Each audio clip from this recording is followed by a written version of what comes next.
भगवान ने पति सेवा का महत्व वहां पर बताया। दुस्सीलो दुर्भगो जीवो जड़ो रोग्य परो पिवा पति स्त्रीभिर नहातव्यो लोके शिभिर पातकी। पति कैसा ही क्यों न हो, जो नारी पति के परिस्थिति में साथ में रहती है उस पति का तो कल्याण होता ही है, लेकिन उस पति से ज्यादा उस पत्नी का कल्याण हो जाता है।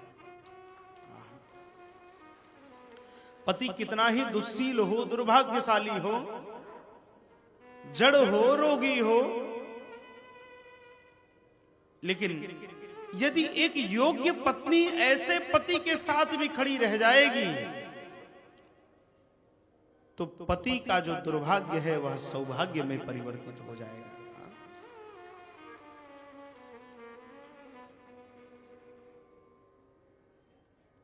पति का दुर्भाग्य सौभाग्य में परिवर्तित हो जाएगा। महाराज भगवान ने पति सेवा का जब महत्व बताया तो गोपियों ने बड़ा अद्भुत एक उदाहरण दिया। जब भगवान ने पूरी कथा कह ली तब गोपियों ने कहा कि महाराज एक कथा हमें भी ध्यान में आती है, आप सुनेंगे? भगवान ने कहा सुन लेंगे। पहले तो भगवान ने बताया पति सेवा का महत्व कि देखो एक यज्ञ, एक अग्निहोत्री वंश में कुल में उत्पन्न हुआ ब्राह्मण था और उस ब्राह्मण के यहाँ एकमात्र संतान थी। एक दिन पति कहीं कर्मकांड कर कर लौटा था, बड़ी दूर से चलकर आया था, और ये भी मान लो कि कुंभ नहा कर लौटा था, 20 किलोमीटर पैदल चलकर आया था। बेचारा भूखा प्यासा आया और पत्नी की गोद में सिर रखा ही था। पत्नी ने थोड़ा सा सिर सहलाया तो पति देव को निद्रा आ गई। अब निद्रा आ गई, उसी समय एक परिवार का इकलौता बालक, अकेली संतान जो सो रहा था, वह उठा और उठकर अबोध बालक धीरे धीरे बढ़ते बढ़ते बढ़ते बढ़ते बढ़ते, वह अग्निहोत्र वंशीय ब्राह्मणों का घर था। 24 घंटे अग्नि की ज्वालाएं उस घर में प्रज्वलित रहती थी। वह बालक बढ़ते बढ़ते गया और जाकर के उसी अग्निकुंड में गिर गया। गोपियों, तुम्हें पता है वह नारी केवल इस नाते नहीं उठी कि पति जग जाएगा, पति सेवा में विघ्न हो जाएगा। और थोड़ी देर बाद जब पति की थाक उतरी और पति जो है पत्नी की गोद से सिर उठाकर बैठा और पत्नी चित्कार करती हुई रोती हुई जब अग्नि की ज्वालाओं के पास गई और ज्वालाओं में देखा तो धूं धूं करती अग्नि की ज्वालाओं में वह बालक खेल रहा था। ये पति सेवा का फल है, ये पति सेवा का फल है। और तुम इतनी घोर रात्रि में अपने पतियों को छोड़कर मेरे पास चली आई, ये बात कुछ विचित्र सी लगती है। पति स्त्रीभिर नहातव्यो लोके शिभिर पातकी। गोपियों, जाओ अपने घर की ओर। गोपियों ने कहा महाराज, संपूर्ण श्रुति पुराण आपके श्वास में चलते हैं, लेकिन फिर भी हम भी तो आपके ही इसी ब्रजमंडल की ब्रजांगनाएं हैं, तो क्या हमें भी कुछ कहने की अनुमति है? भगवान ने कहा सुनाओ। अब गोपियों ने एक कथा भगवान को बताई। प्रभु, एक दंपति का नया नया विवाह हुआ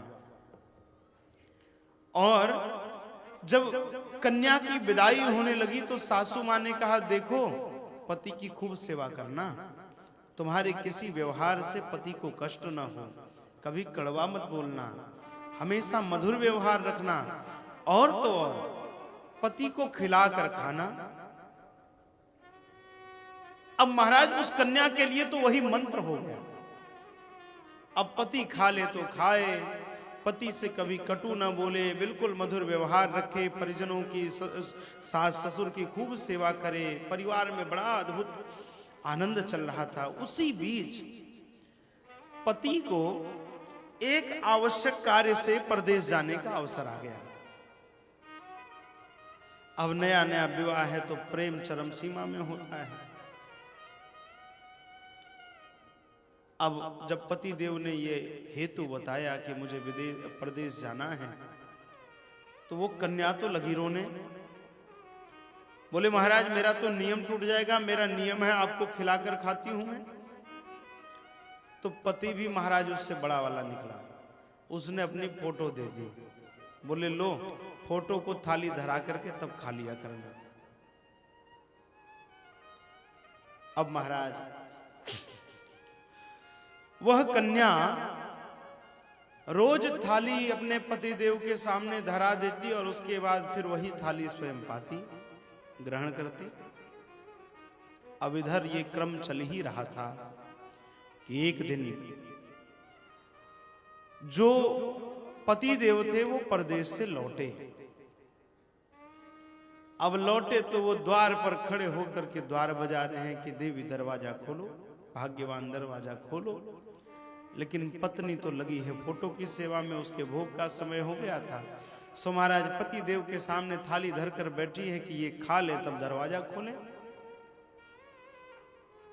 अब पति उधर द्वार पर खड़ा होकर बार बार कह रहा है अरे भाग्यवान दरवाजा तो खोलो, मैं इतनी दूर से चलकर आ रहा हूं, इतना भूखा प्यासा हूं, अरे दरवाजा खोलो।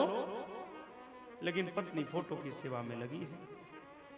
अब गोपियों ने भगवान से कहा कि प्रभु अब आप बताइए कि इसमें क्या करना चाहिए, आप निर्णय करिए। भगवान ने कहा कि जब वास्तविक पति आ गया है तो इस फोटो की पूजा करने की का क्या तात्पर्य है? उसे उठकर दरवाजा खोलना चाहिए, पति का स्वागत करना चाहिए, उसको जल देना चाहिए।